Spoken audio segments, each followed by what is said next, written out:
Saudara, unjuk rasa mahasiswa Universitas Jenderal Sudirman di Purwokerto, Jawa Tengah berlangsung ricuh.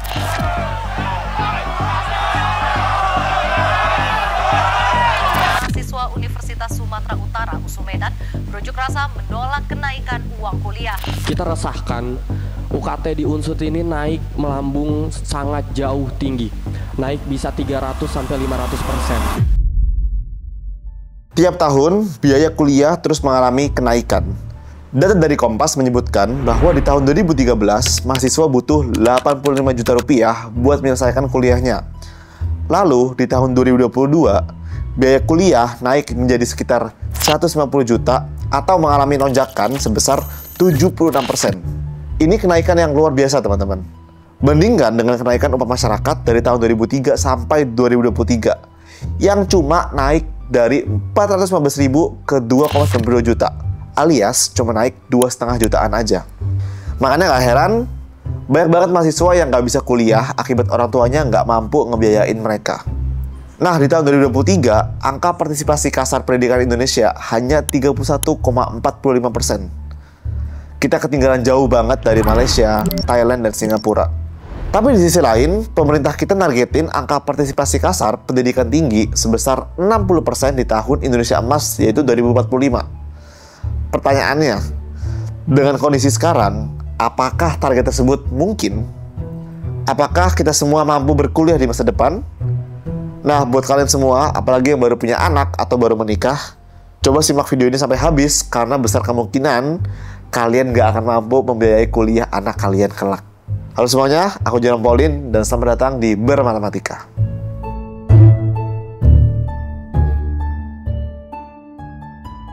Ya, kalau ngomongin kuliah sebenarnya udah banyak ya yang bahas betapa gak masuk akalnya biaya kuliah di Indonesia. Di sini aku gak bakal bahas penyebabnya. Mungkin pembahasan lebih detail soal penyebab ini bakal dibawa sama Bang Ferry nanti. So, tungguin aja ya. Kali ini mari kita ngomongin biaya kuliah dari kacamata matematika. Berapa sih kira-kira kenaikan biaya kuliah di masa depan? Lalu, apakah dengan kondisi masyarakat yang sekarang, mereka bakal mampu membiayai anak-anaknya? Nah, soal kuliah ini menarik ya, karena kuliah itu dianggap sebagai salah satu tiket terpenting kalau mau mengubah keadaan ekonomi. Udah banyak banget riset yang nunjukin kalau kuliah itu berkolerasi sama pendapatan yang lebih baik. Tiap orang tua tentunya pengen ngasih pendidikan yang terbaik buat anak-anak mereka. Dan banyak cerita orang tua yang dulunya nggak kuliah, tapi sangat mengusahakan anaknya supaya bisa kuliah. Mereka kerja keras dan banting tulang buat membiayai anak-anaknya. Mungkin juga orang tua kalian adalah orang tua seperti itu. Pokoknya mereka pengen anaknya dapat jurusan yang oke, pengen anaknya dapat kampus yang oke dan top. Dan tentu harapannya dengan ini semua, anak mereka nantinya bisa dapat kehidupan yang lebih baik. Tapi baik lagi, masalah klasik ya. Gak semua orang tua punya kemampuan finansial yang cukup. Tadi misalnya aku sempat singgung di awal soal kenaikan biaya kuliah 76% dari 2013 ke 2022. Ini menarik teman-teman, karena justru di periode yang sama, indeks harga properti per meter kuadrat kita naik sebanyak 38%. Yang artinya, bahkan kenaikan biaya kuliah di kampus top lebih tinggi dari properti. Bisa aja sih cari beasiswa dan sebagainya, tapi kan itu kesempatan yang terbatas. Dan itu kan direbutkan sama banyak orang juga. Akhirnya, karena hal ini, pupus sudah harapan mereka. Nah, ini sebenarnya bukan persoalan orang tua zaman dulu aja.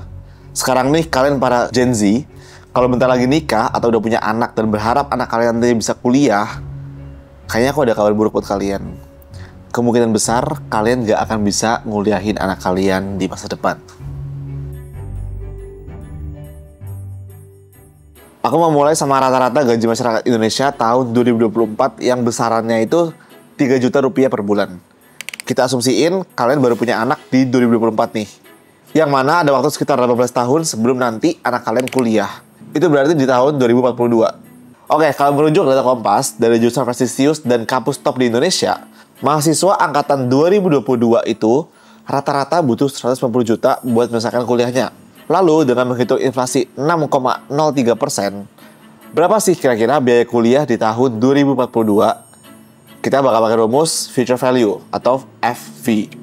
Jadi rumusnya adalah future value sama dengan biaya saat ini dikali dalam kurung 1 plus inflasi di pangkat N. Dimana biaya saat ini sama dengan 190 juta. Inflasinya sama dengan 6,03% atau sama dengan 0,0603. Dan N, ya, itu adalah waktunya adalah 20 tahun. Jadi dari tahun 2022 ke 2042. Perhitungannya seperti ini, dan hasilnya adalah Rp483.800.694. Nah, di tahun 2042, biaya rata-rata kuliah yang dibutuhkan orang tua buat kuliah anaknya ternyata naik jadi 483 juta. Atau kita buletin jadi 480 juta. Artinya kenaikannya itu bakalan 220%. Nah, pertanyaan lagi, bisa gak nih orang tua yang gajinya sekarang 3 juta per bulan ngebiayain kuliah anaknya nanti? Oke, katakanlah orang tua tadi nabung 20% dari pendapatan tahunnya selama 16 tahun. Itu berarti sekitar 7,2 juta per tahun. Tinggal dikali 18, maka hasilnya adalah 130 juta. Artinya, setelah uang tadi terkumpul di tahun 2042, maka uang ini cuma bisa nge-cover 27% dari biaya kuliah yang diperlukan. Jelas ini nggak bisa nutup dong. Loh, tapi Jer, bukannya gaji buruh juga bakal naik ya tiap tahunnya? Iya, bener banget. Tadi tuh aku ngitung kasarnya aja. Sekarang kita asumsiin orang tua tadi main reksadana atau saham gitu, atau investasi lah pokoknya. Returnnya 5% per tahun. Rumusnya, future value sama dengan present value dikali 1 plus R pangkat N minus 1 dibagi R. Nah, kita tinggal masukin aja nih. Kalau misalnya present value-nya tabungan per tahun kita 7,2 juta, terus R-nya sama dengan 5%. Terus N-nya 19 tahun. Maka rumusnya menjadi seperti ini. Sehingga future value-nya menjadi 202.536.000. That's it.